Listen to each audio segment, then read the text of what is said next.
দীর্ঘদিন অসহনীয় খরতাপে বিপর্যস্ত জনজীবন। এক ফোঁটা বৃষ্টির জন্য হাহাকার করতে থাকে দেশবাসী। তবে অধীর আগ্রহে অপেক্ষা করতে থাকা মানুষের জীবনে প্রশান্তি বয়ে নিয়ে দেখা দিল বৃষ্টি। ঘূর্ণিঝড় রেমাল পরবর্তী বৃষ্টির হার বাড়ায় জনজীবন ও প্রকৃতিতে মিলছে স্বস্তি। কিন্তু বিপত্তি বাড়ল একই সঙ্গে।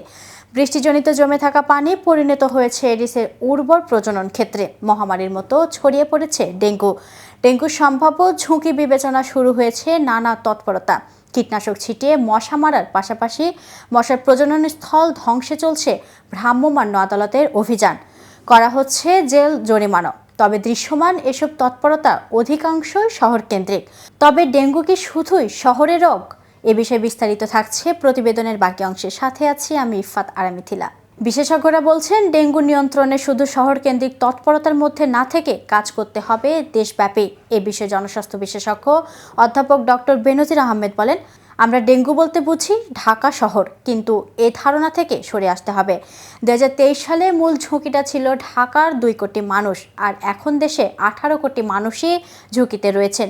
সুতরাং আমাদের কারিগরিভাবে সঠিক ও বাস্তবায়নযোগ্য একটি কর্মকৌশল দ্রুত প্রণয়ন করা দরকার।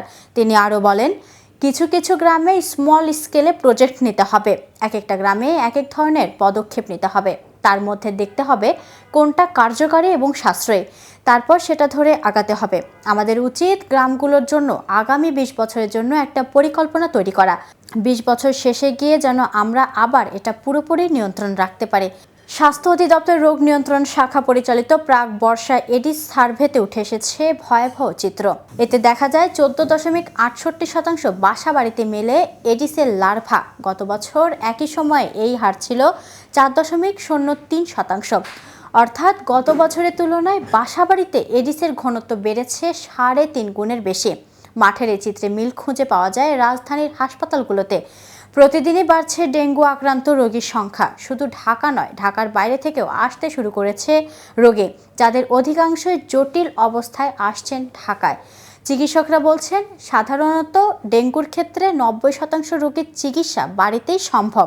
তবে জটিলতা থাকলে অবহেলার সুযোগ নেই। চলতি মৌসুমে ডেঙ্গুতে মৃত্যুবরণকারী অধিকাংশই জটিলতা থাকলেও হাসপাতালে আসতে দেরি করায় ঘটেছে বিপর্যয়। মুগদা মেডিকেল কলেজ হাসপাতালের পরিচালক ডক্টর মোহাম্মদ নিয়াতুজ্জামান বলেন, ঢাকার বাইরে থেকে আসা রোগীদের অধিকাংশ সময় সঠিকভাবে রোগ নির্ণয় হয় না। পরে বিষয়টি যখন তারা জানতে পারেন, তখন তারা ঝুঁকিপূর্ণ হয়ে যান।